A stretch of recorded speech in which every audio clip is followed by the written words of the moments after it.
Time to go read Yes. in the library.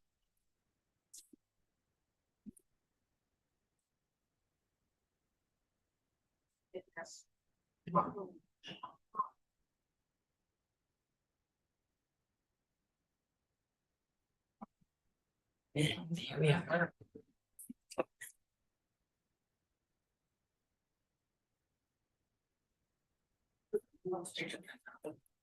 The boys and team. Yeah, it's a sugar.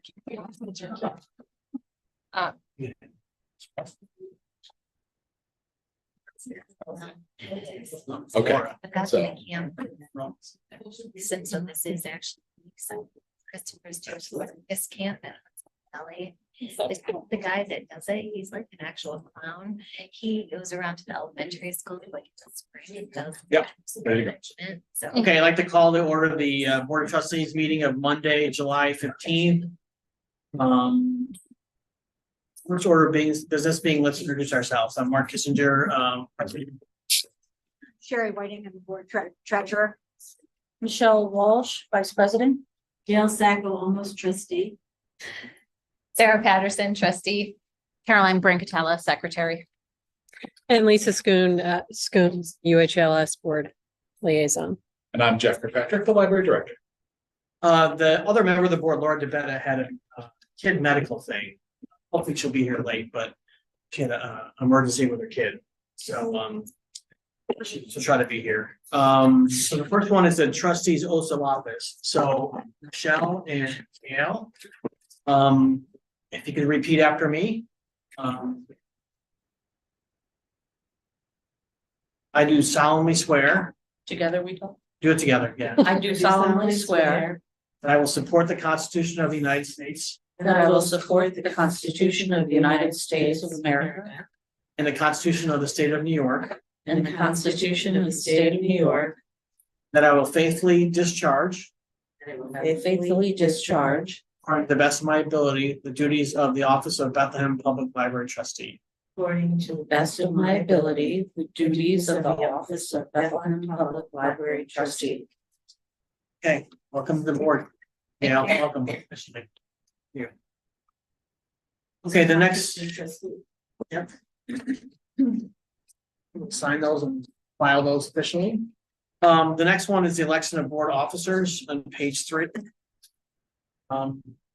Nominating committee, you want to? You want to go? Sure. So sorry, I feel like a little chaotic at the moment, but so the nominating committee is putting forth this slate for the officers, the board of trustees. President Mark Kissinger, Vice President Michelle Walsh, Vice President Caroline Brancatella, UHLS Representative Lisa Schoons, and Secretary Sarah Patterson. Okay, any comment or questions on that slate?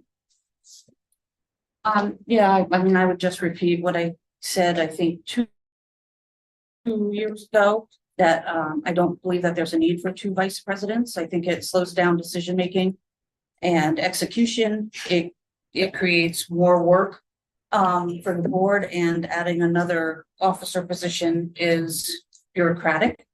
There hasn't seemed to have been a time when a second vice president was needed. In other words, there was never a time where the president and vice president were both absent.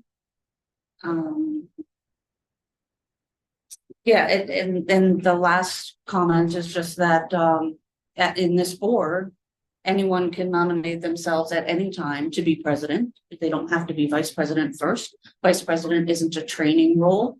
It's just another role, another officer role on the board. Nominations can be made at any time by anyone. So that's my feeling on 2 VPs. Can I? Sure. Okay, so Michelle and I did talk about this beforehand, and those are very valid points. At the end of the day, though, we still kind of decided that although it isn't a training role, there are aspects to the vice president role that other people don't get to experience, being in the agenda meeting, finding out about that. And we just felt like from a good governance perspective, that it made sense to have two people kind of being part of that and learning the role. And it is true that anybody could become president, but that doesn't necessarily mean they would be the most effective president right out of the gate if they hadn't been in a leadership role like that previously. So we thought it was a good choice to go with too. Any other comments or concerns, questions?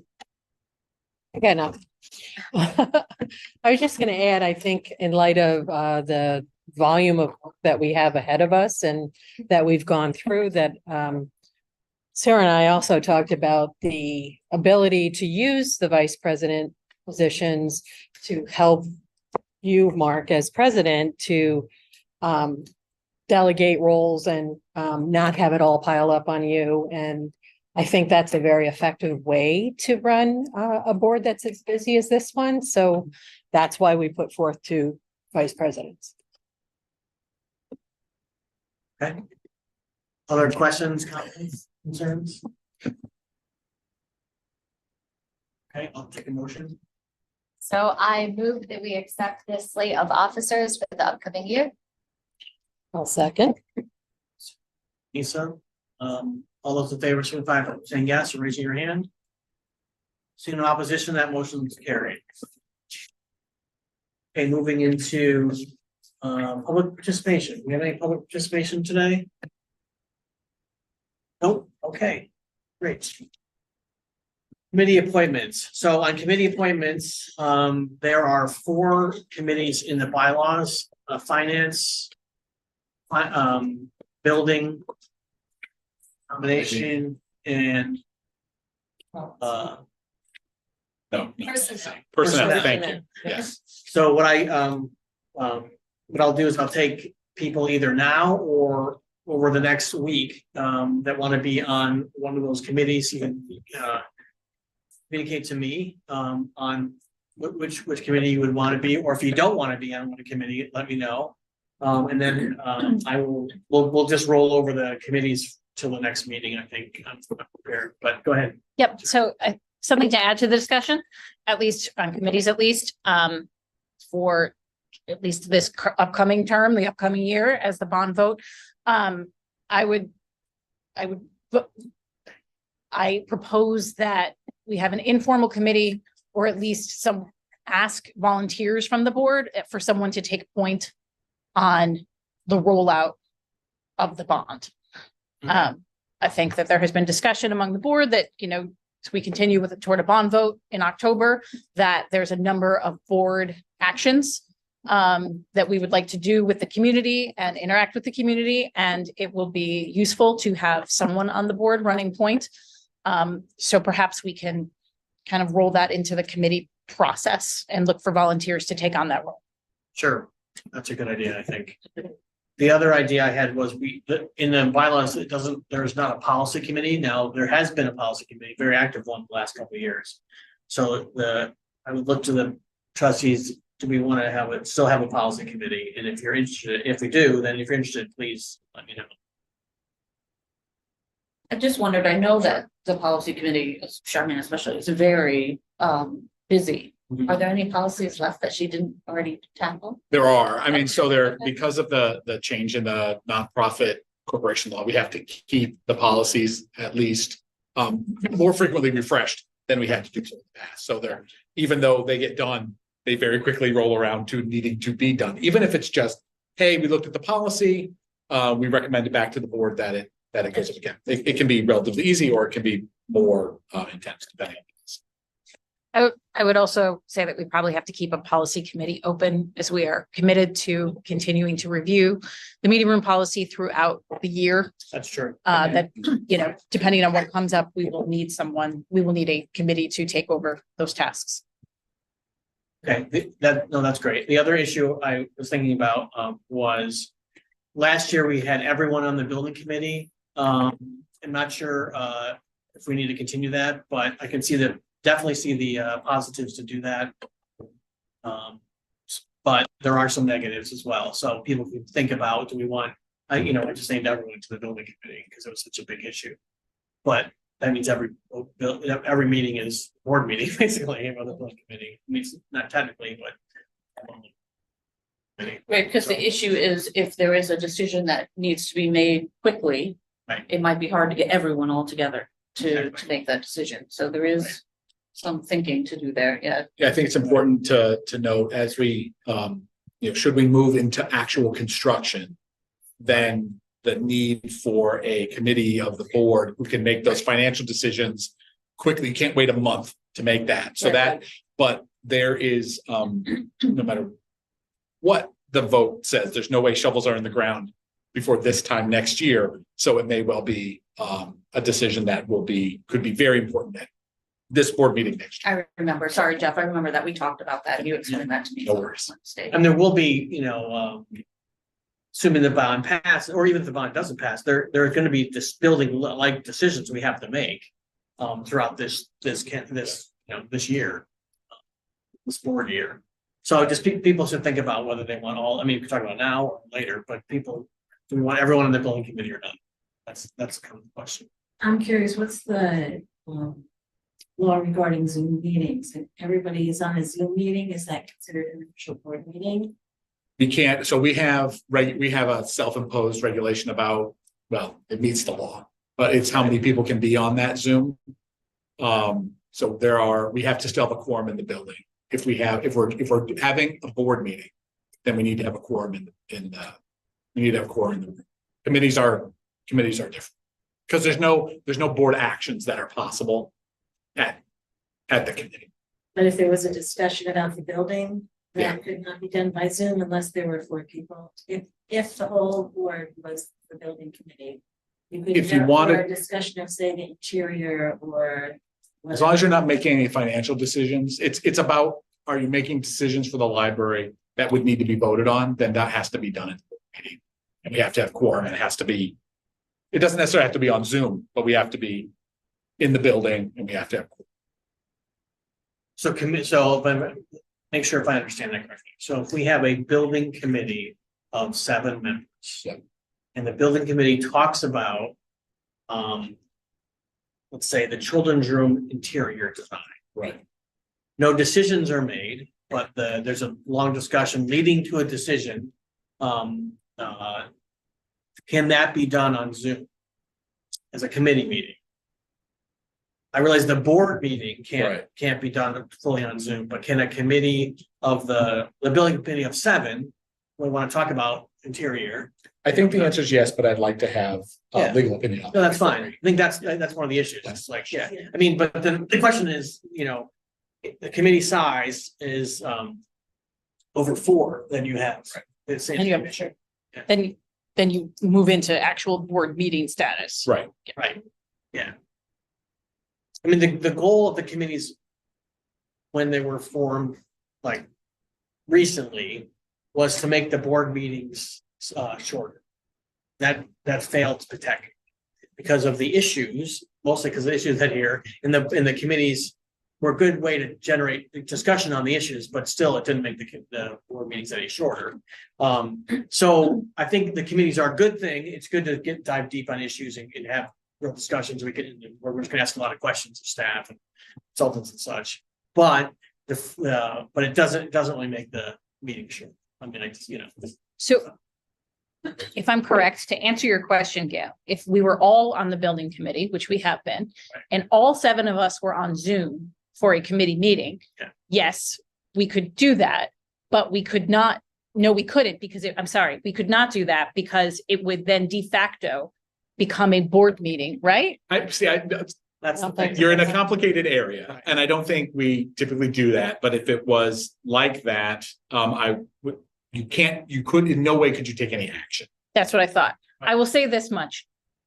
If there's something where all 7 of us are showing up, we would almost always call a full board meeting. Yeah, we just have another board. Yeah. I understand that. I know that during COVID, New York State passed certain laws. Different, that was great. About Yeah. Zoom meetings, and I know that if there's an email, you're okay because you're opening up the email at different times, so you're not technically together at the same time. But I didn't know if the New York laws about Zoom meetings had. gone They away. reverted back, so for a board, let's just take a board meeting in general. We can have up to 3 of you and we've adhered, we had a public hearing, we had a policy, so we adhere to the rules. We would need to have 4 people in the room for a quorum, and then we could have 3 people zooming in, and they can actually vote. It's perfectly legal to have them actually vote in 3 people remote, but they want the quorum in the room, Okay. wherever that is. So traditionally, we've had like 3 people on a committee. Or fewer. Or fewer, yes. Exactly. No more right. than 3 people. No more than 3 people.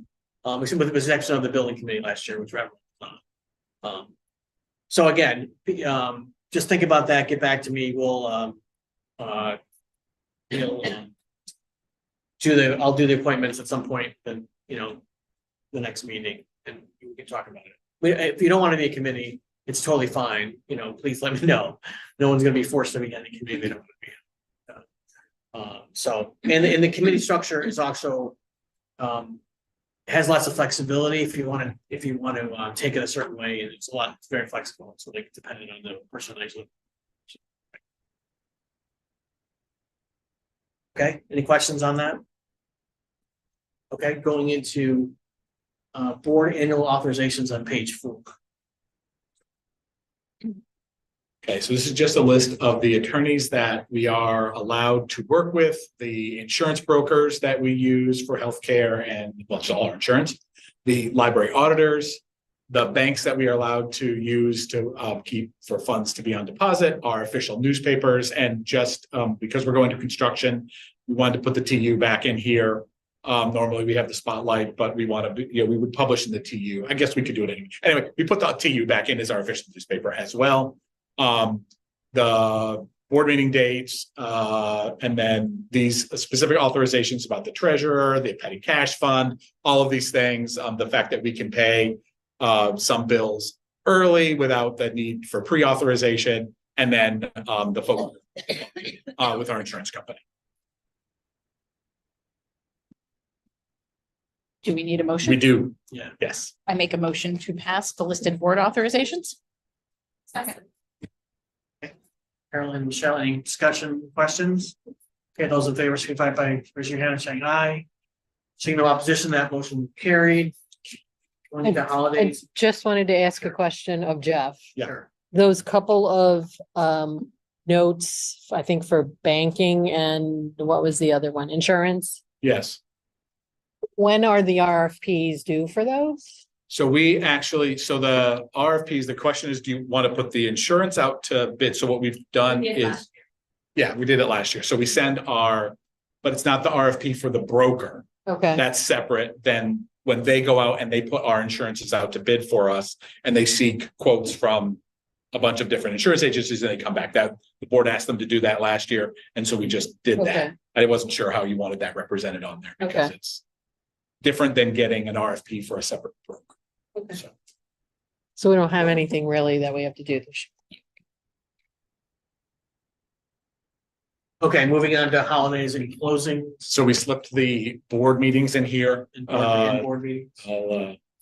So the one that was would be off cycle is that April 14th date conflicts with both spring break and Passover.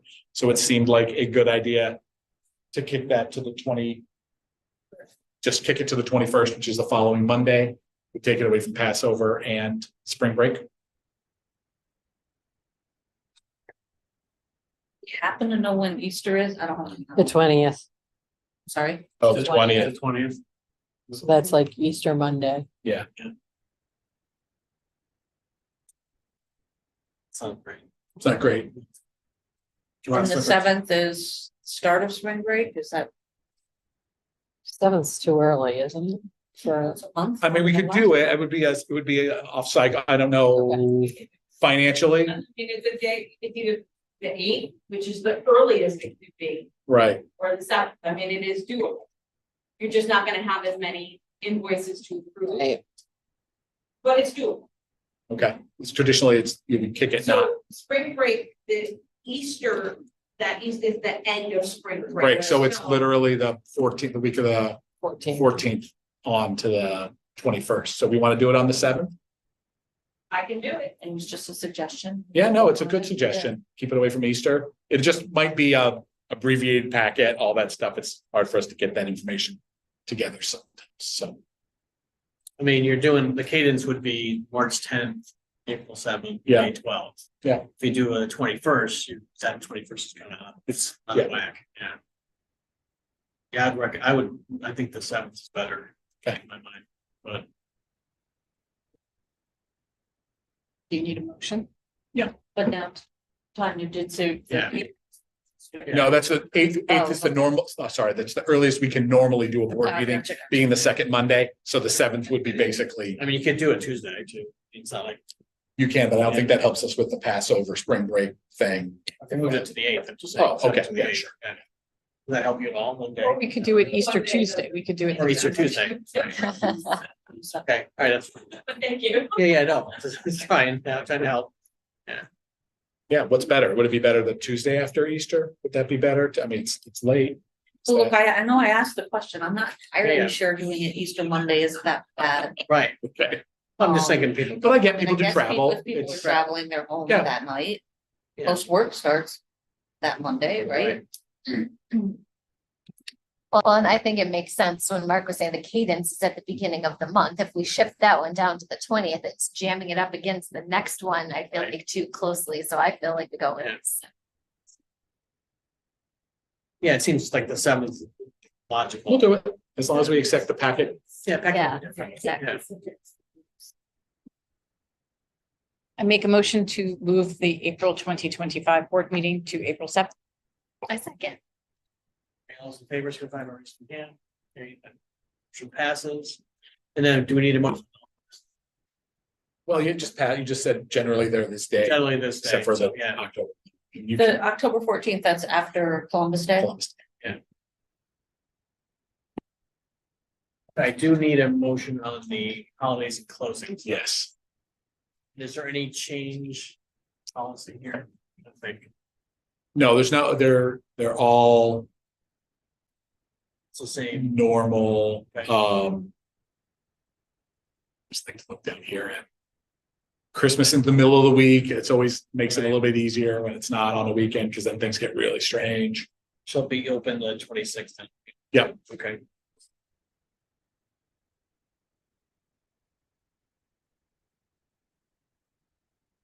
And close early on New Year's Eve, that's cool. Yeah. Yeah, and that's not a officially recognized holiday. That's just a board, Just the board, we did that board action. last year. Yeah. It's cool. No, this seems very, It's pretty consistent. Okay, I'll take a motion on the holidays and other closings draft. Okay. I'll second. Favor to raise your hand. Was carried as well. Moving on to the annual ethics. Statement.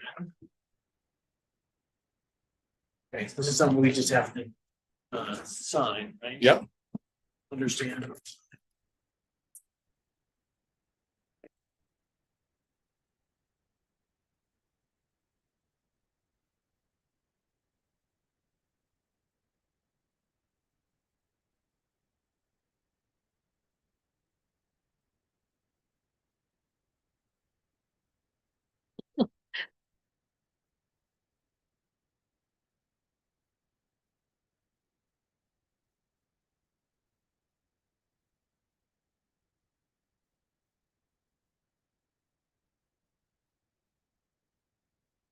Okay, thank you. Review of previous meeting minutes, pages 8 through 14 and pages 15. So is there two sets? Something. Okay. So do the first set first, so that's the meeting minutes of.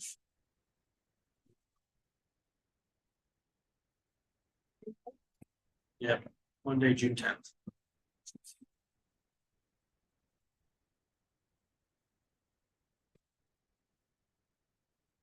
I'll make a motion to accept the minutes from the Monday, June 10th meeting. Any second? I'll second. Okay, all those in favor, signify. I think I need to abstain because I don't need to abstain. no, No, you don't. Okay. Okay, any opposition? Okay, motion gets carried. Moving on to the second set, which is a one pager on the meeting minutes of Tuesday, June 18th. I'll make a motion to approve those. Okay, all those in favor, signify by raising your hand. So no opposition, that motion is carried as well. Okay, moving to the treasurer's. Finance report. Okay, the report that is in the packet is preliminary for the fiscal year ended 6/30/24. Right now, we're showing net revenue of just a little over, well, almost 442,000. Contributing to the surplus are a few factors. One is about 154,000 in interest earned over the amount that was budgeted. We have about 115,000 in unused capital expenditures and contingency, and about 155,000 in savings from salaries and benefits. There will be some year-end adjustments. The auditors are going to be in this week, Thursday and Friday, to do some preliminary work. And we'll have a few year-end adjustments, but I don't expect them to be very significant. I think we'll still end up with a surplus of 400,000. I don't think they'll be under 400,000. And just to give you a little bit more background, salary and benefits are 4.5% under budget, and total expenses are 5.4% under budget for the year. Can I ask a question? Yeah. Answer it too. So like I know with my PTA budget, where we're talking, $500. The goal is for it to match, right? To not have extra money at the end, like whatever our budget is, the expenses should be coming in the same. So is it good that we have $400,000? Well, it's certainly better that we have a $400,000 surplus than a deficit. Yes, absolutely. With a budget like this, there are a lot of estimates that go into it, and we try to take our best guess for how we think the year is going to play out. I like to say that every year we get a little better because we know more.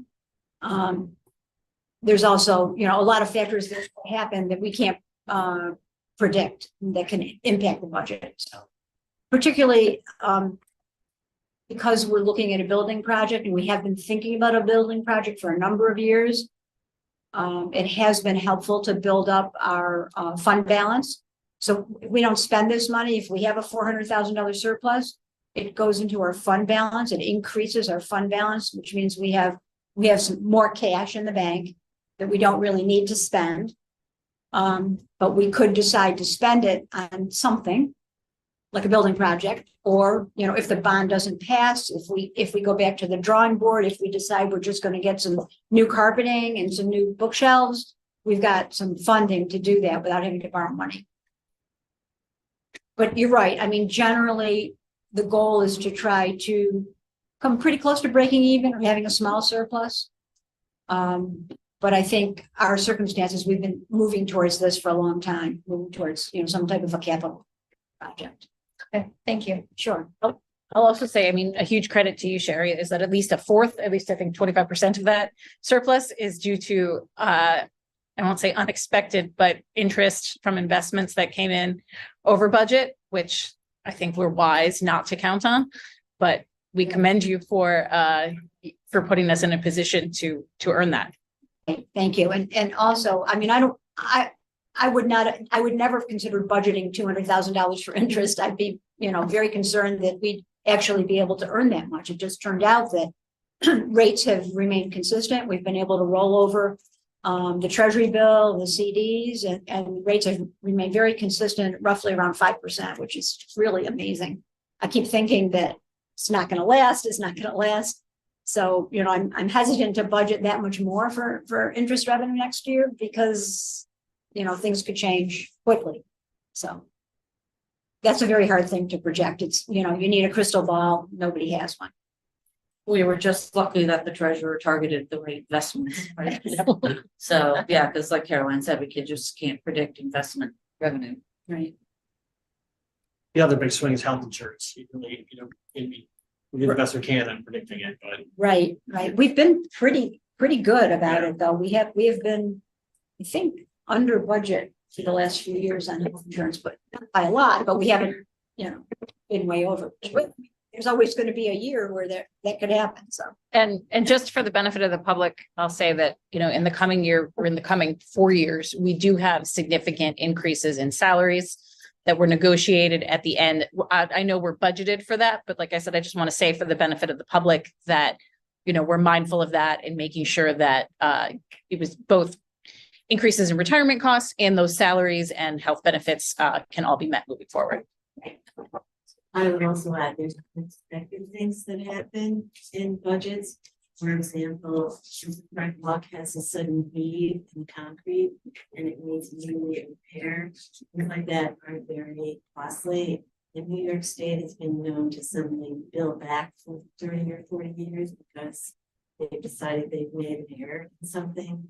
So this surplus becomes a useful thing. We also build in a contingency in this budget, a $35,000 contingency for emergencies for something such as that. So that we could cover, something that, is moderate in terms of, repairs. okay,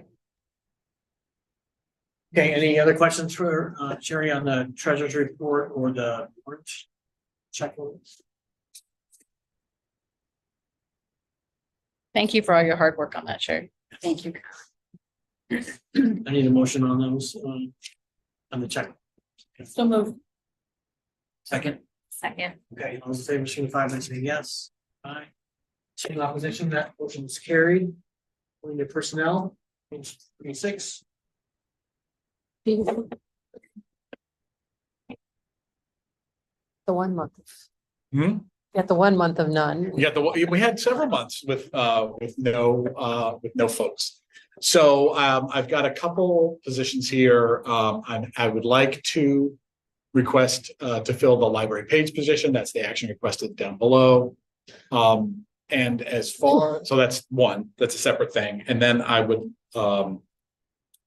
think I would like to talk to the personnel committee, but it's my intention to take the 2 library assistants positions and then one of the other part-time clerk positions and create another librarian 3. Like to shift that around, keeping that cost neutral. So I can add another department head to the public services. Okay. Just so you know, I want to do that. It's all, we got a lot of developments recently.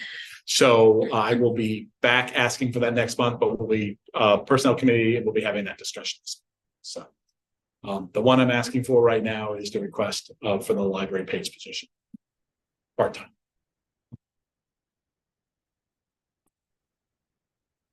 Okay, I'll make a motion to approve that page position. Second. okay, any further discussion on the page position? Okay, all those in favor, signify by yes. Okay, thank you. Seeing no opposition, that motion is carried. Director's report. Okay, I'll try to keep it short. I know we've got a lot to get through tonight. I will defer, well, most of it, the building project is here. The secret process continues. We've received most of the declinations from our other fellow government agencies. They have no interest in being the lead agency on our environmental quality review. We're still working with the school district, our library attorneys, and the school board in preparation for the bond referendum. Work continues apace about the geothermal, the questions about the geothermal and the rebates for the geothermal. Sherry, thank you very much for your work on that. This involves us filing a federal tax return, which normally we do not do, but we would have to in order to get a refund. It would be a zero amount tax return that we would have to file in order to get a refund for the geothermal project. So want to highlight here some of the pictures we've had out since last month in the hallway, various sort of inspirational pictures about the children's room and some open space for people to tell us about what they're looking for in a children's library. And this has been by far the most engagement that we've had on any of our sort of interact with us, talk to us about the project. And we've had to clear off twice, we had to clear off all the Post-it notes so that we could leave enough room for people to continue to make more. I've taken pictures of all of them. They are all being cataloged, and you will receive a Excel spreadsheet of all of these comments. So you can kind of hear what people have to say about that. They'll be delivered to our architect as well. I know they're looking for what is it that people are looking for from the building project. And then we had a brief tour last month with our architect to look at the way they're the vendor of their new shelves, so we can see their shelves and get a look at that. Lots of great things going on in the public services department. The seed library obviously wrapped up. We delivered 4,421 seed packets this year, which is a lot. And those were put together by our staff and volunteers. So it's a lot that goes through to make the seed library function. I hope people are out enjoying their squash and peppers and tomatoes or whatever that's coming in now that it's July. Just to talk a little bit about Bookie Monster, you know, the big fuzzy animal that's on our book return is off on an adventure. They'll be returning in time for October for Halloween. But you can follow along in the hallway with postcards from our worldwide adventure for Bookie Monster. And then lots of great programs. I won't go through all of these, but you can see great attendance, great stuff happening here on the programs at the library, the Bethlehem Fest. They had Pride Fest. We were there with our tent. We had 455 interactions with folks. That was great. Outdoors Day, 193 there. And then Thursdays in the Park continue. And that is a cooperative, collaborative project of the town, the library, the Friends of the Parks, and the Friends of the Library all together, working to provide that those programs down at the LMAF. So it's great. We'll frequently table down there and have staff so that people can ask questions about them. And then just a wrap up of the outreach. Summer reading program is in full swing now, but the outreach that we did at the schools to get to go in and make sure people know that summer reading program is happening, and lots of good interactions with Gerald the giraffe there. In circulation, just Phil was able to negotiate with T-Mobile. It's one of the most requested things we've had is an international plan on our hotspots. We've actually had board members before say, "Oh, I'm in Canada. I'm across the St. Lawrence River, and I can't get any signals." So we were able to, in a cost-neutral way, renegotiate our contract with T-Mobile and allow for data in Canada and Mexico. So if people borrow our hotspots, they can travel slightly internationally, and probably our biggest trading partner would be Canada, and then people can go up there, and I think that would be a significant source of value for folks, because sometimes getting data in Canada can be very expensive. We put some shelf braces out. You'll see them out if you look up and you're in the fiction section. We put some shelf braces that make me happy. I've been trying to get this done for years, so thanks, Phil, for pushing that over the edge. So now the shelves are just braced laterally, just for a little bit more structure for our highest shelves, our highest freestanding shelves. And then just self-check. The robot in the children's room continues to be the most popular self-checkout option that we have. Evenings on the Green will continue. Had some meetings. Thank you all for coming to the annual celebration. It was great to meet with Gail about the building project before your time on the board, which was great. And then just to bring you up to date really quickly, I don't know if we're gonna have more discussion about this, but there's been a lot of work by the staff to get ready to implement the meeting room, the new meeting room policy. It has required some changes of our software and some of the checks, that automatic checks that happen there. We've had to come up with a new process to verify the nonprofit status for folks. So it's just a lot of work, and the staff that are working on that project are super dedicated. So I just want to bring them out for a special thank you for that. And then just a quick note that the Friends of the Library had the most successful book sale fundraiser they've had yet to date. Super big sale in May. It is the end of the fiscal year, so I'm gonna slide over the monthly statistics, which are great, but not I think as edifying as this, which is a year over year. So this column is the fiscal year that just ended, and this is the fiscal year that was before that. And I just want to highlight some things. So significant increases in our programs, a 37% increase in the number of programs, but a 47% increase in attendance at programs. Similarly, outreach, 14% increase in the number of outreach programs that we offered, but a 45% increase in attendance at those. Similarly, some big gains, a 5% increase in circulation, back up over 650,000 checkouts for the year, which is significant. This brings us back into well within our sort of normal historical range for total circulation year over year. And then just some interesting things to point out here. Door count, similarly, 14% increase in door count. I don't want to go on and on and on about the pandemic, but we continue to see some effects from that. But that's good to see that door count back up over 200,000 for the year. Our ebooks seeing major increases, 12% in just regular ebooks, but a 27% increase in e-audiobooks.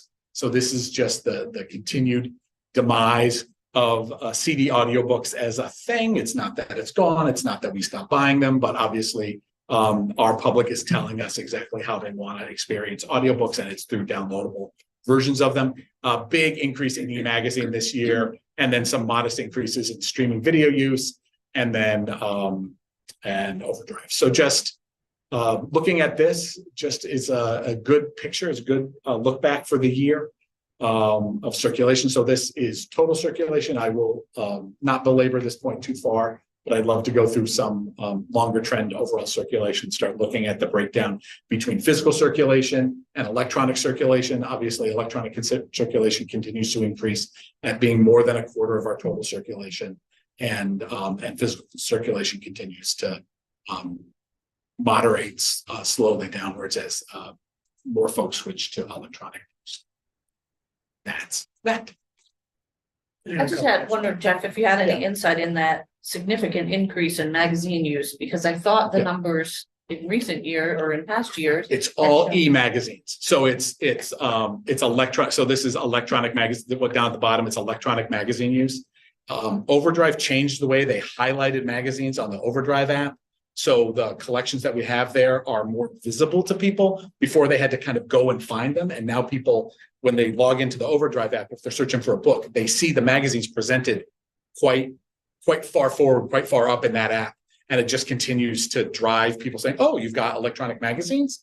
Okay, so the magazines entry, and then you have an e-magazine. So the e-magazine just calls it out specifically, but all up top here, the circulation, this whole block of circulation is total circulation, electronic and physical together.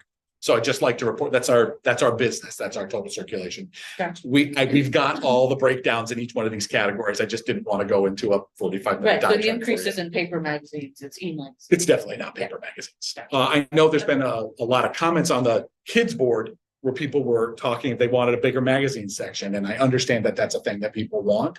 And if space was available, I would see no reason not to have a larger collection there. But use and drive for magazines is taking place mostly online and not in a physical form. The other thing that Overdrive did was I subscribed to the New Yorker. So it just appears in the box. I think it's checked out to that. And I said, "So looking for the New Yorker." I got one. They said, "Do you want to subscribe?" And I said, "Yes." Like, and so now it's in the box. So it's another improvement. Yeah, actually, I did that too. I was like, it's great because the New Yorker, when it updates, you get an email. It's awesome. Yeah, exactly. I don't often get to it, but I did. But you check it out. But I check So it out. thanks for that. Exactly. You don't have a pile in your house anymore. Exactly. I have a pile of my emails at my house. Covers. Yeah, right. Upper Hudson's paying for it, so you might as well read it. I had a couple of questions, like what is equipment down here at the very bottom? Like 20% increase in equipment? Yeah, so Is it's that a relatively small number, and Yeah. equipment is the sort of Okay. Okay. all the things in the library of fangs, all the various and sundry Stuff. that- doohickeys and thingamabobbs, right? And then on the children's numbers here. Yeah, So you're doing a 1% increase in children's fiction, this is in the size of the collection. If you're looking at up there, that's not circulation, that's the size of the collection. right, so Yeah. we increased the fiction collection. Yeah. We've decreased nonfiction a teeny bit. About the same. Audiobooks, we've increased it a teeny bit. And videos are way down. right? Yeah. Okay, and then the numbers on the circulation show, like kind of a About the static, same, yeah, it's kind of static, pretty flat. except for audiobooks are up. and again, driven. So we've increased, okay, 2% versus 8%. Okay, so that's. And again, that's that shift to electronic, even for kids, Right. electronic audiobooks.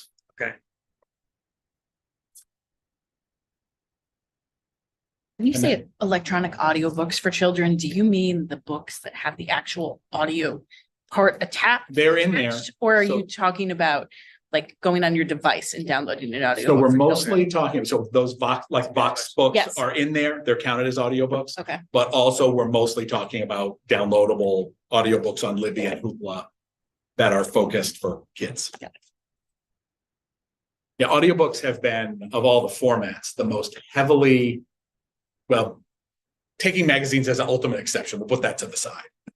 For single work things, the shift to audiobooks away from anything physical has just been monumental. It's not going back. I mean, you can just tell, I don't know what physical thing would replace it. We've gone with playaways to try to give people who don't have, a CD player, but want a physical audiobook. We have those and they circulate. It's okay. We're not going to get rid of them, but it's not, the drive is all people, who are mostly in their cars, but not exclusively, downloading to their phone and listening to audiobooks in their cars or doing cleaning the house, whatever they're doing, but they want to be able to download into their phone.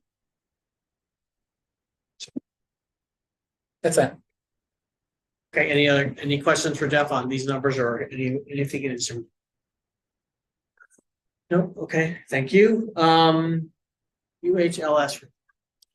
Well, although I did miss the meeting last week, I got a little update in terms of the main issue that's really focusing the board's attention at this point is Schenectady and that whole discussion. Evidently, there was a very lively discussion at the meeting and they decided to table it to the September meeting. We don't have an August meeting, so we'll see there's still questions by a lot of different parties and certain libraries about what this means and how to actually implement it. So stay tuned. Okay, thank you. New business. So the first item of new business is the other post-employment benefits valuation contract, pages 37 to 43 in the packet. Sherry, I'm gonna let you take this one. Okay, so we have other post-employment benefits and it needs to be valued every year. We use an actuarial firm to do that. And they need to do a full valuation every other year. And they take a lot of statistics and try to come up with a good estimate of what the value of the benefits are that are outstanding. So this contract is for that. We need a full valuation this year. And it's obviously a little more than the interim valuation, which is usually about 2,000. I think that $7,000 price is a little higher than the last time, but yeah, but it was a few years ago, so prices go up, right? Yeah. But it's something that we need to have for the audit, and it's reported on the financial statements. And we rely on this actuarial firm to give us the data to be able to report it correctly in the financial statements. And I think Tracy and you have both been pleased with Yes, the work that I've BPS worked with this firm, in other employment situations, and they're great. They know what they're doing. We've been with them for a while here, I think, right? And they send a questionnaire with information, and Tracy and I have looked at it to make sure that assumptions that are being made are accurate and to answer any questions. And they give, we can ask them questions, obviously. What do you mean when you say you want, this, or this? So they're very good to work with. Jerry, when you negotiate with them, do you try to negotiate a cap on incomes? So this says $7,000 and $2,000, but in it, does it Well, also, the $2,000 is for the interim valuation, which is much less work. I understand, is that fixed at 2,000, or can they come back and say, well, we said 2,000, but our costs have gone up, so it's really gonna be 25. Because we're having a full valuation this year, our expense is gonna be 7,000. And that's the contract. We need to agree with it or not, but we will have to pay $7,000 for the full valuation. We're due for the full valuation, so we don't really have a choice to do the interim valuation, I'm not arguing with that, I'm looking at the piece of paper. right? From $5,000 to $7,000 is a big increase.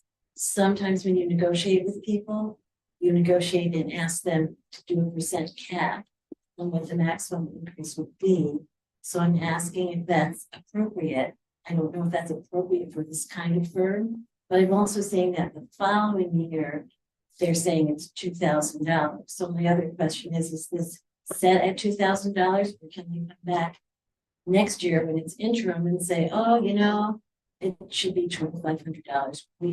That's what I'm asking. I understand the $7,000. I believe it's set, but there's nothing that's going to preclude them from coming back next year and saying, well, we need to raise our prices, and then we would have to have a discussion. Is it possible to put a percentage cap on such a raise?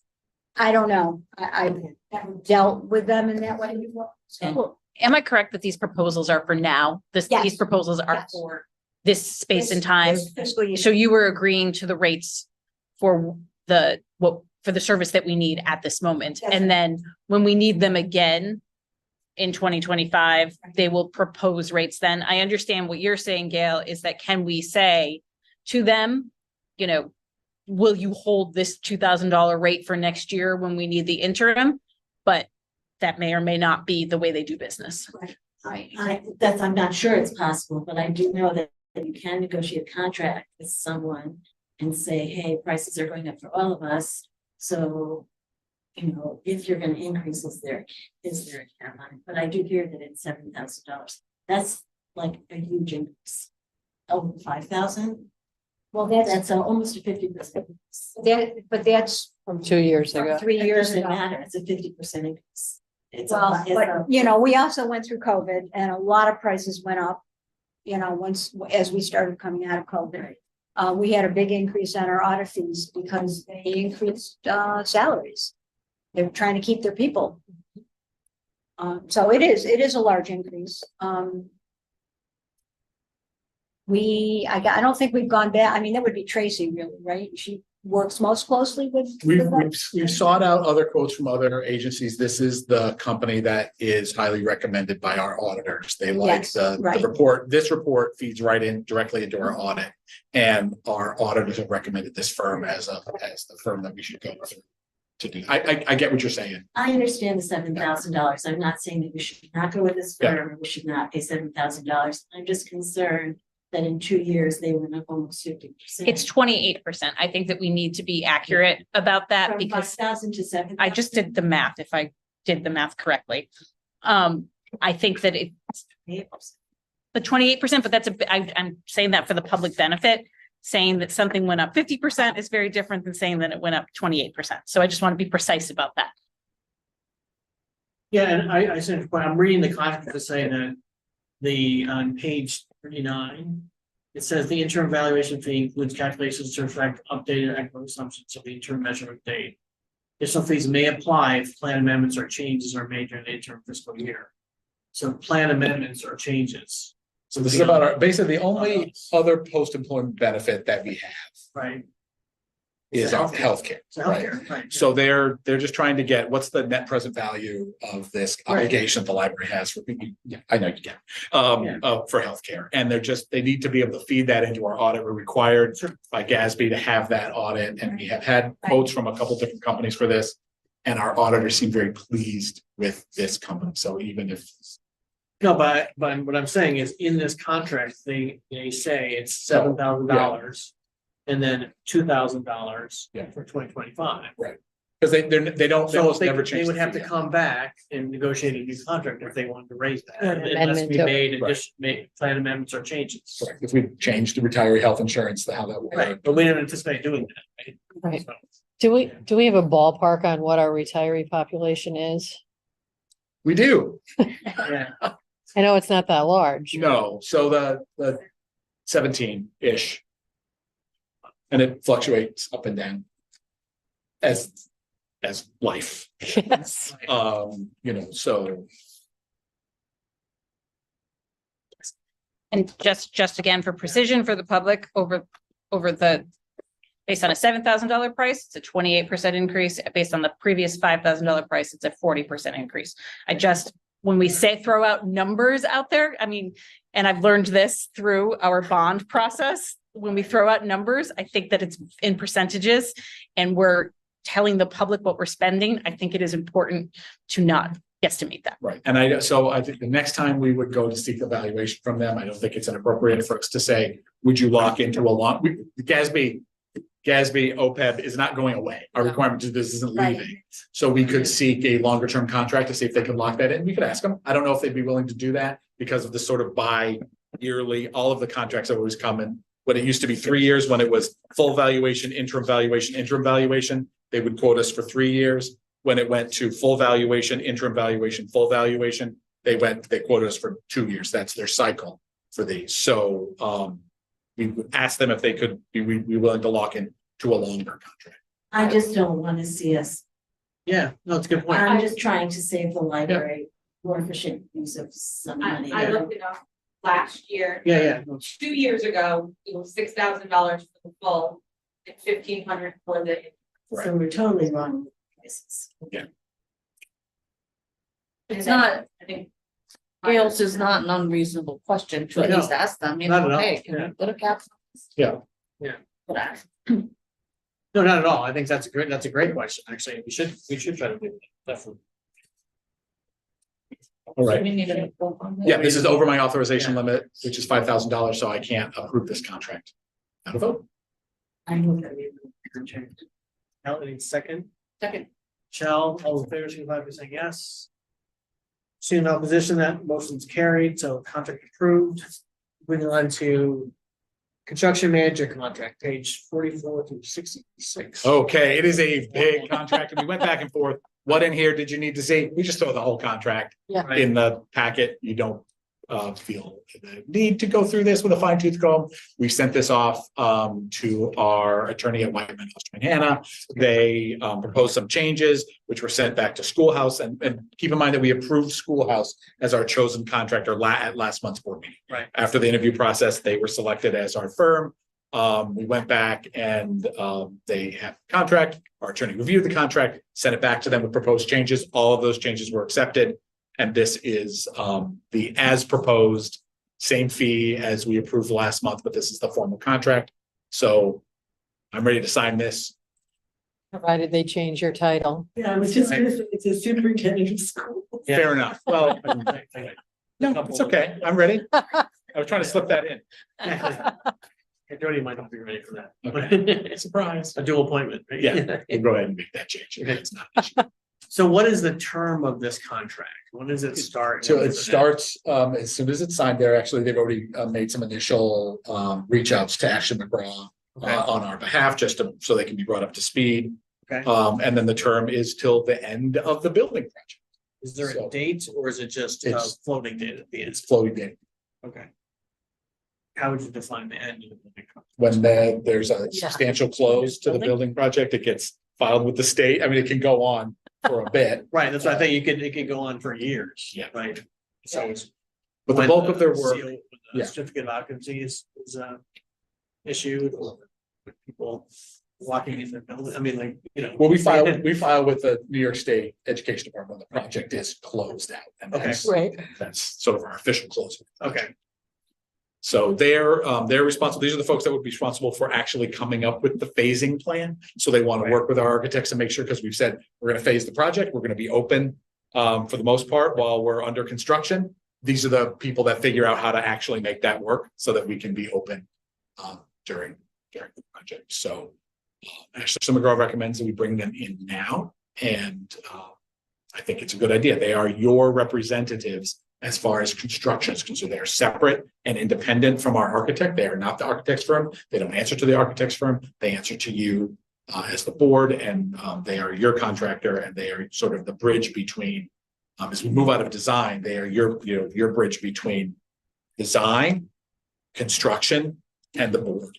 And they make sure that things are done in the right way. They're the person with the clipboard, making sure that things are done properly, and that the project is bid out appropriately, and the phasing, which is the big thing that I'm concerned. Yeah, I mean, I sat on the interview committee for this. I'm very impressed with them. I think it's a good thing that we do. Just trying to get on record exactly the start. Yeah, they were very impressed with this firm. Down to earth, they definitely knew what they were doing. It seemed like they knew what they were doing. Okay, I need a motion for approval of the construction manager contract. So moved. Okay, a second. I'll second. Sarah and Lisa, any further discussion or questions? Big contract. Okay, I'll take a vote. All those in favor, signify by raise your hand or saying aye. Seeing opposition, that motion's carried. Okay, the next new business item was length of trustee term discussion. What do you wanna? Well, I mean, I brought this up, I think, at the May meeting, as something that we've had discussions kind of on and off in the time that I've been on the board, and that's almost 10 years. So, I feel like the longer term is something that sometimes is an impediment for, candidates to come forward and want to run for the board. One of the things that I have learned through Upper Hudson is that recently a lot of libraries locally that are very similar to us are doing the same thing. So I wanted to bring it up again. We had a conversation, a brief email conversation with Tim Burke at Upper Hudson on what the process is. And really at this point, we could make a motion to start working with SED in terms of getting the paperwork and the discussion in motion so that we can have it ready to go for next year's election. So Mark and I had a little discussion, and Jeff and I have, but that's what I'm proposing. Are you talking about modifying terms moving forward or changing? It can only be done prospectively. Prospectively, got it. Yeah, and I just want to say, I've been on the board a long time and have tried to recruit a lot of people for the board, and that does come up a lot. Now, we had a lot of candidates run this time, so that's the counter argument. But there are a lot of people out there that were very reticent to commit to a 5-year commitment. So I'm supportive of prospectively going to it. And I think Guilderland and Voorheesville are changing their term, or is it Colony? It's not Colony. So it's Guilderland and Voorheesville. That's right, because they're not elected. So I mean, sense of the board, or please, everyone should weigh in. It's a big thing. So Are we thinking of of still having different lengths of terms, just shorter terms, or are we talking about unifying all board terms to something like 2 years or 3 years? It can't be fewer than 3. No. right. So it cannot, so it has to be Three. 3. 3. Are we talking 3 to about 5. keeping some as 2 years, some as 3 years, or just saying across the board 3? Yeah, you'd be going to across the board 3. As And they come. it ends up as there's a little weirdness Right. in the rotation. So that's too far in the weeds. Just know that there's ways to fix it so that you have the right number of trustees coming up. Right now, you have 2 trustees, 1 trustee, 2 trustees, 1 trustee, 1 trustee, 2 trustees, 1 trustee, 2 trustees, 1 trustee, 1 trustee. Obviously, if you have 7 trustees in 3-year terms, it has to be 2, 2, 3, 2, 2, 3, 2, 2, 3. Eventually, that's the rotation. Got it. So it wouldn't impact anyone that's on the board right now in the seats that you're in. It can't. Right. So it'd be next May. Yeah. Whoever's up, I don't even know who's up, would be running for a 8. 3 year. If they choose to run again, they would be running for a 3 year term. Right. Not a- Lauren. Does it have to be 3?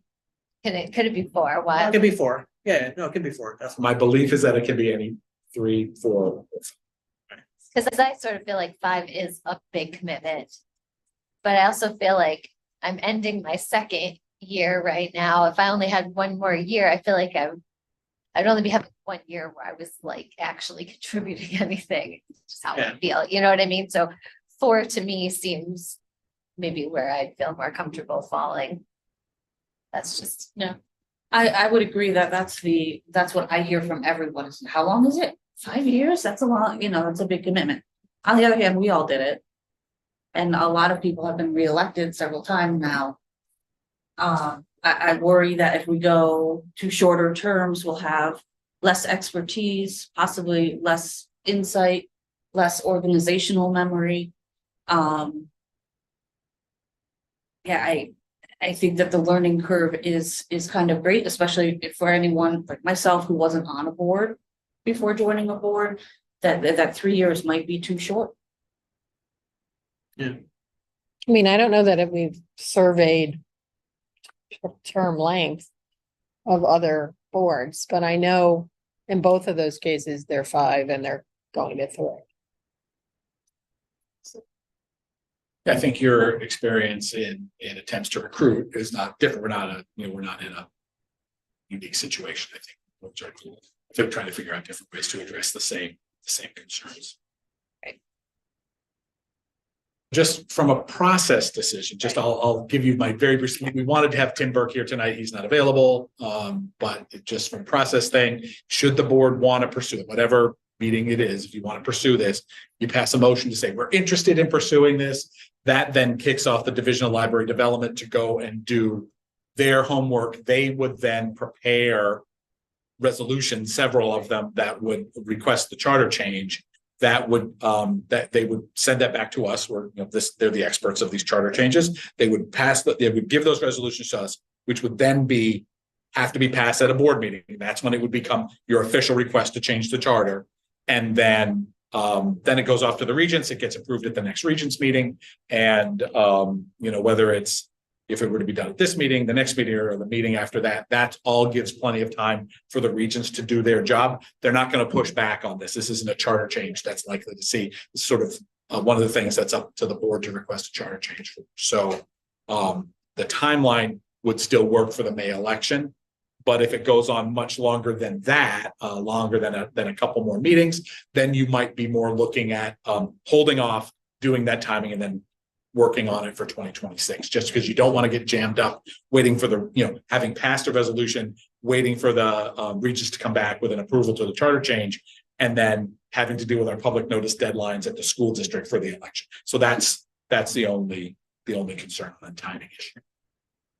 But it's not a very complicated process. I didn't know much about it. I talked to Tim Burke at Upper Hudson. He's happy to come in and talk. We could ask him to come and talk to you all next month if that's what you want.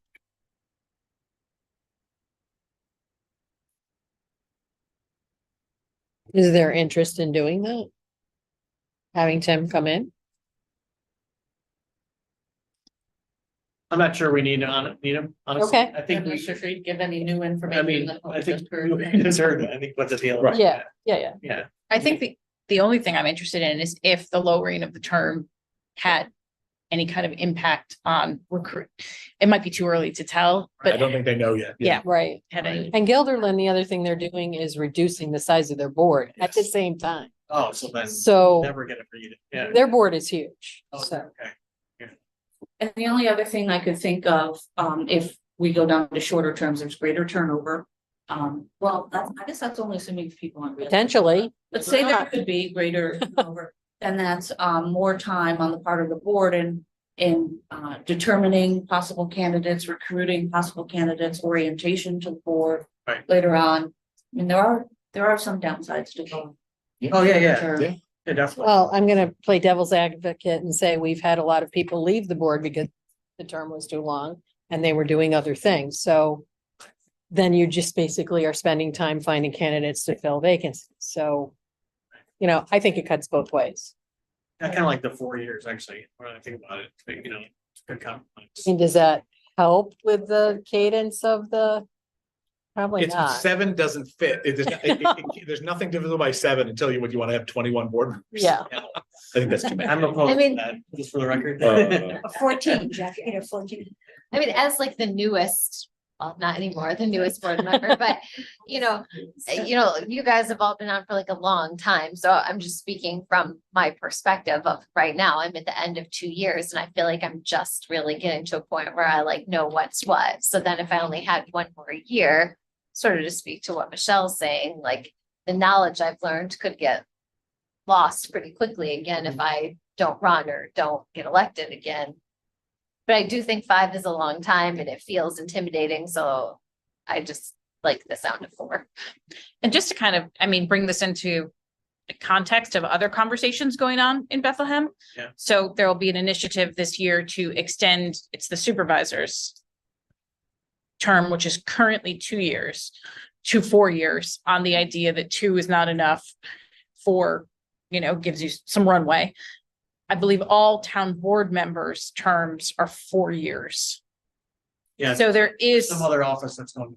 yes, so I think that there is some, continuity argument or, familiarity argument to the 4-year term.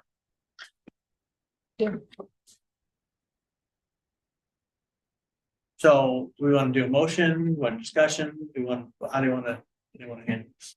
Want to think about it more, we can bring it up. It's just a little better than 3. Okay, Al, if you want to weigh in on all this, I mean, you ran for a 5-year term and. Was that imposing for you, the 5-year, I guess, I would put you on the spot. I think that Royceville School District, the trustees on the school district board are 4 years. Yeah. So I guess what I would like to see is a little more information gathering about maybe reaching out not just to libraries, but to some of the school districts, superintendents, and just find out if they think it's practical. I tend to agree with Sarah. I think 3 years is short. It's kind of like $3.99 versus $4, 4 years sounds less than 5. And I don't know, because the board has been very active with the community, it's hard for me as a community to know if people have left, why people have left. Because when people say may not actually be the why. But I don't. Yeah. So if we can wait another month, I'd like a little information about whether it really makes a difference if it's 3 years or 4 years, but I do think that 4 years is better. That's off the top of my head. Yeah, no.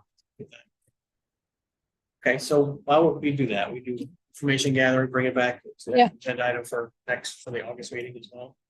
I don't think we need to talk to Tim either, because it's just a process. He's just going to tell us about what the process is. Well, I mean, I'm gonna talk to him because he's gonna do the surveying of the libraries. Exactly. But I think We should do schools, come too. talk to us. He hasn't We come don't to need us to yet. take time at our.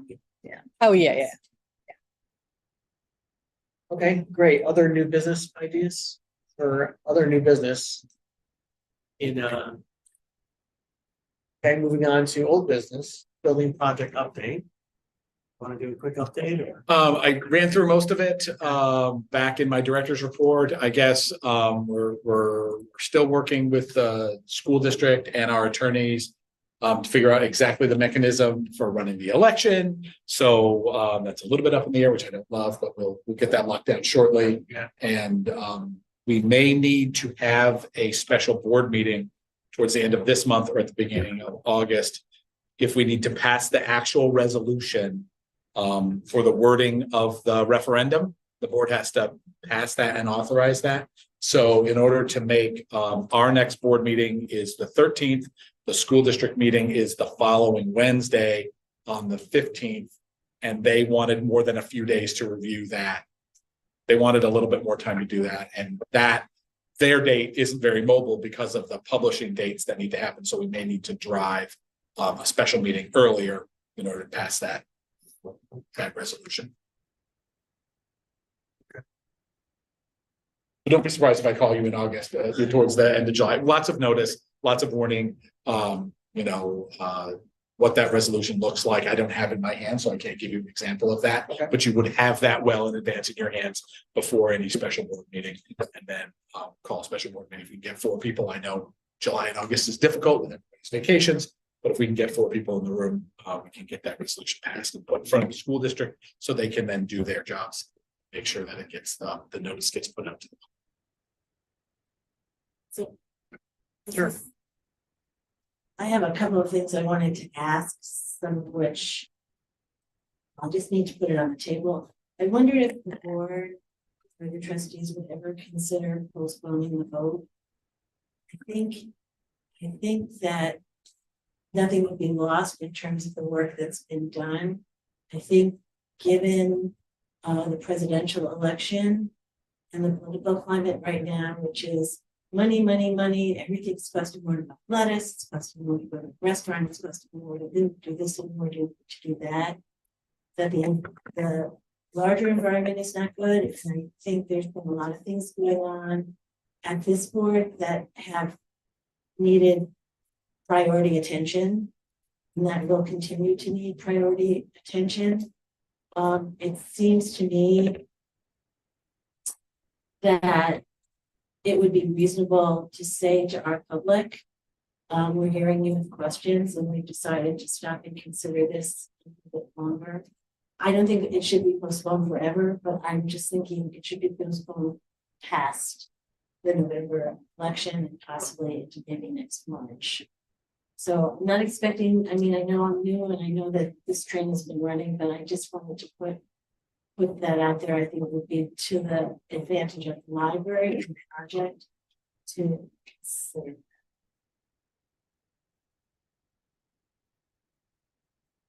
So hearing your statements, I would say that my initial reaction to that is, not without weighing in at all on the merits of that. We can't the pricing changes if we put it off a year. The bond amount does not hold. If we move construction further, it is likely that those prices go up. We cannot say how much, but anyone who has put an addition or done work on their house recently can say that the quote you get this spring is not the same as the quote you get for next spring. So like I said, without weighing in on the merits of that, I think that is an objective fact that has to be weighed into that, any discussion of that point, that we cannot, the bond amount does not stay the same, and it almost certainly becomes more.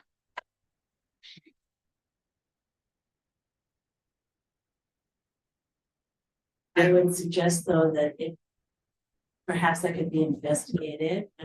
I don't expect the board to make a decision now. I just wanted to put it on the table.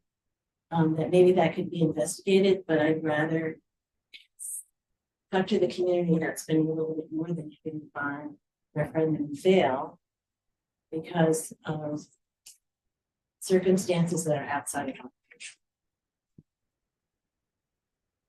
I mean, I do think that we did talk about this and that we know that there are circumstances that make it not optimal, let's say, but I think we decided that it was time, that this has been in process for such a number of years that we were at a point where we just have to go for it and hope that we can sell it to the public, even if the circumstances are tough.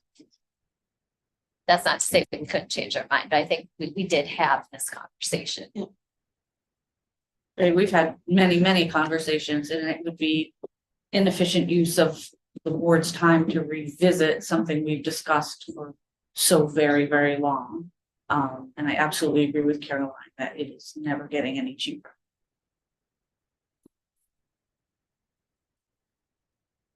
Yeah, no, I think so. I mean, and we talked about this for literally a decade. Pretty much the whole time I've been on the board. Right, exactly. And there's no great time to have a vote. And we tried to make it October 1.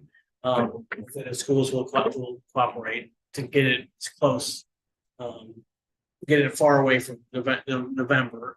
but still allow, the community to participate in a full way. Yeah, I mean, I totally understand your point. I think you hear you hear a lot, I hear lots in the community, a lot of questions on the bond. I think it's gonna be, we'll get a good sense of the community's opinion. I think if we delay it to March, I'm not sure it's gonna be any different.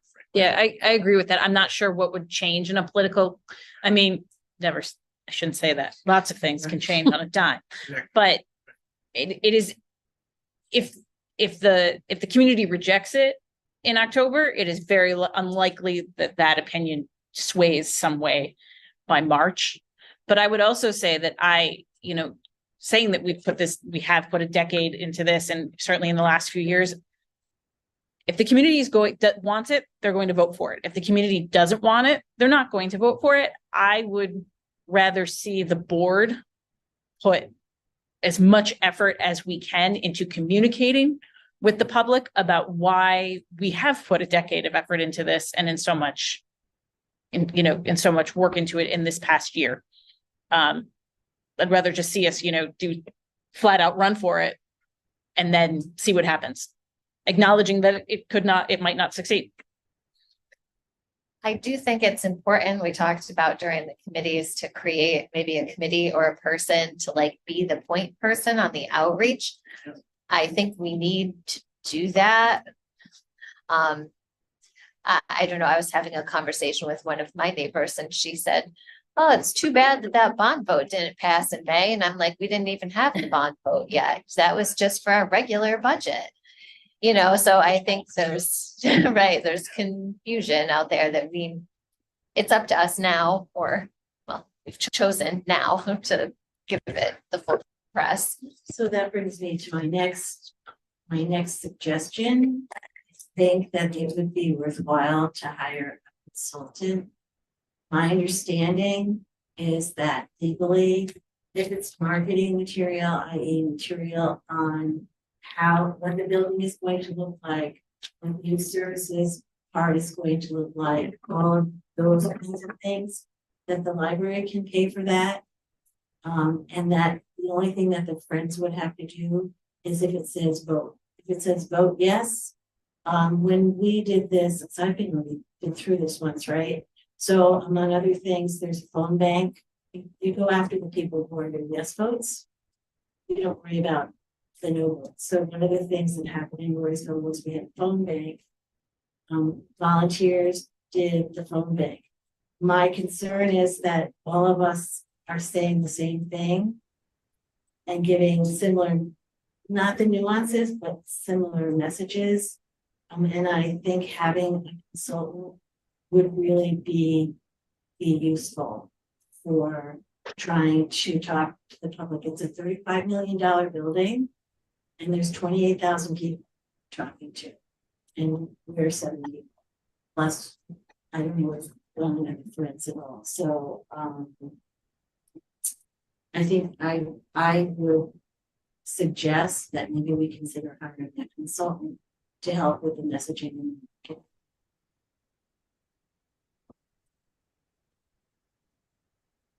Thoughts on that suggestion? I'll just say, we have to be clear about, if we hire a consultant, what's the role of the consultant? What's the role of the board? What's the role of the Friends organization? What's the very limited role, if any, of the staff? We have to be very clear about that matrix. I'm kind of ambivalent on a consultant. I'm not sure. I think they could help, but also make it just be money that we are down the drain. So I'm not against a consultant. I think that used well, it could work, but I don't want that to take any responsibility away from the board and our role in selling this. But I do believe that consultants can offer, useful advice who have done this before. While it may be permissible for the library to spend money on that, I think there needs to be a conversation about whether that is something that the optics of that and the, how the public feels about that that even though it may be a permissible library expense, that it may be something that should be, if the board were to go in that direction, it should be something that is shifted to what the Friends has set aside for this and has been setting aside for some time. It's our project. It's not the Friends project. It's not the staff's project. We have full fiscal responsibility for the library budget. We as a board are behind the changes to the building to improve service and to bring better access for the community to the library resources. So I guess I respectfully disagree with whether or not it's appropriate to come from the library budget. I think it's totally appropriate to come from the library budget. It legally again, but I'm interested. I'm calling out from a board to the public. You know, is it fair to spend our tax dollars telling the public to give us more tax dollars? So I think that is the question, really, especially if the Friends have money available to us. I'm not saying that designating the responsibility for messaging or anything to the Friends. I'm saying that the role of the Friends is to fundraise for the library. If they have funds available for us to use their funds instead of the public's to sell it, that is something we should look at. I feel like there was maybe some emails about this and somebody said something about patron point. And for jogging my memory, was it you? Yeah, I was just gonna say it. Can someone remind us what that's going to do for us as far as like outreach, spreading the information about this project? I did go back into some old board packets to look it up, Sarah, and I know there were a couple of lots there suggesting that it could pinpoint certain patrons for purposes of marketing materials. So that specifically, and we voted to spend a significant amount of money on that program. And I thought at the time that we had a discussion suggesting that that could be helpful during the building project. And also then I would just like to, make a shout out to Kristen for the efforts that she always makes in marketing too. I think that is effective. And that's where a lot of people get their library information is from the Facebook page and from our newsletter. As far as patron. Yeah.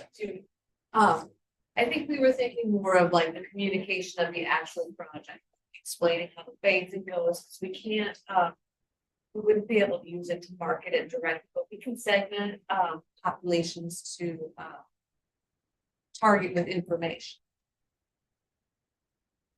It's the same issue. The library can't say vote yes. The library can't say vote yes. So things that are produced by the library can't say to vote yes. The board I can say vote yes.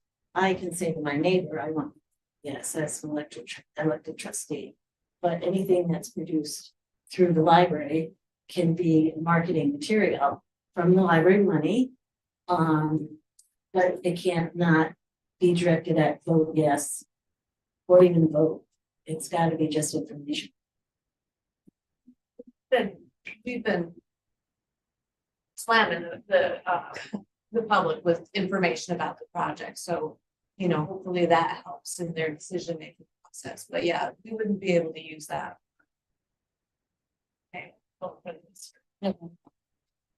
But you are saying you use it, you're using it now to get the information out. So like if we wanted to send to like, I don't know, all the young people or all the people with families, we can send them an email like, look at all this beautiful stuff that's going to be in the new children's area. And weigh in on what this. Yeah, exactly. Right, and or come to the architect session at the. Right, Please come. Want your feedback. Right. Everyone, We've been very careful. The library puts out information about the project, right? Right. That's and I think it's important for the community to see that as those official communications. That's our role. Right. And we answer questions, fact-based questions that we can answer, and we leave political questions to the board. There are some things that are in your realm and some things that are in our realm. If they say, it's a square footage, how many shelves, that's for us. We're happy to do. So, and we are using Patreon. So it's up. And if you've looked at the email newsletter last week, 2 weeks, for 2 weeks, that's changed format slightly. That's the new Patreon software. Up and going. So I'm just curious, if you use constant comment, you can see how many openings there are. You can see statistics about how that's being used. Is that also true with Patron Point, that you can see how many people are reading the newsletter and what they're reading in the newsletter? I'm So it's actually more robust than Constant Contact and MailChimp, which is what we have moved over from. And the integration with the circulation stats and the patron information through that kind of gives us a whole different avenue segmenting these audiences. So, the first email that we sent out, we had taken our list from MailChimp, brought over our unsubscribes, and then we meshed it with what we had for the registration emails so that we kind of get a new sort of anybody who would fall through the cracks. So we have, I think, about like 14,500 sends. The first one that went out, we had, just a drop off kind of as expected with unsubscribes who were like, wait, no, I don't like any junk mail. And now we're already climbing back 30%. So we used to average about 50% opens. I can see what people are clicking through. And then we can build segments on that. Like, look, these people are highly interested in building project information. So it's like Constant Contact, but wait. So a consultant's fee. What bucket does that fall in? Is that a question of, Yeah, I'm not answering that question. well, I guess that's my point though, is that if a consultant becomes what the board wants to do, I guess that is a sensitive question, right? Is Yeah. the role of the consultant, Right. who that consultant is, where does the line between, hey, here's some information about our library versus vote yes. I mean, I think that line is very, very slender. So I just bring that to the discussion that, again, I'm certainly not against a consultant, but understanding that there is informational versus Advocacy. yes. Well, Yes. and maybe I'll suggest that we table this discussion till next month, and then we have a executive session scheduled, and I can see that our attorney is here to consult with you. So maybe some of those legal questions would be best answered by an attorney. Right, did you have any more, anything else you want to add in old business? You can say. Would the board be amenable to getting more information about what a consultant would charge and what those lines are at the next meeting? Well, when you say the board, so the trustees, yeah, so look, yes, but no, exactly, but I would, more information on anything is always good in my impression. I would just say, be getting an email from me tomorrow on the committee. So if there's a committee on outreach or on the rollout of the bond, that would be whoever's on that committee would be tasked with that task. Well, then we just say like we have the lawyer teed up, so maybe there's some legal questions we can clear up to see if. That's correct. Yeah. And just. Yeah, more information is great, And the only other thing, because we're on building project update, and I wanted to include the board on a quick conversation that we had during the agenda meeting. When it comes to the children's place, and we've all seen all the Post-it notes. I think that's indicative that the community is invested and interested in the children's place. And I really think that we need to communicate to the architects that our children's place needs to be Disney-esque. Like what they've given us so far is a little underwhelming.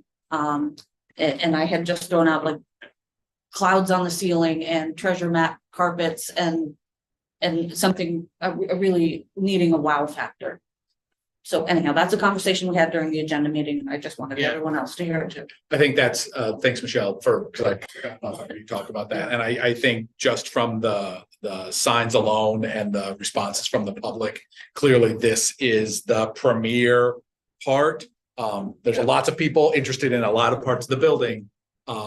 That is garnering the most attention we've got on anything. It got to the chamber. The chamber was saying, please take your kids down, participate with this at the library. So it's been just a lot of responses. Jen could tell you, lots and lots of responses. So Yeah. we're pleased to see it. Okay, so we need to move to, we have our attorney, we should move to executive session to talk to the attorney. So I need a motion, or I can make the motion. We move into executive session to seek legal advice from the library's attorney per exemption H3, quote matters confidential by federal or state law. Participation. Do we have to offer public participation first? Second participation, Carol. Oh, okay. We could do it, well, yeah. Before or after, I We can guess. do it after. Okay. Yeah. Well, if people want to present public, we're gonna do the public presentation after the executive session, so I anticipate it being at most a half hour. So if people want to stick around or, or come back for the public participation, the more the public after the executive session. So I have a motion, I made a motion, Michelle second, any discussion, all those in favor, signify by raising your hand. Seeing no opposition, that motion is carried.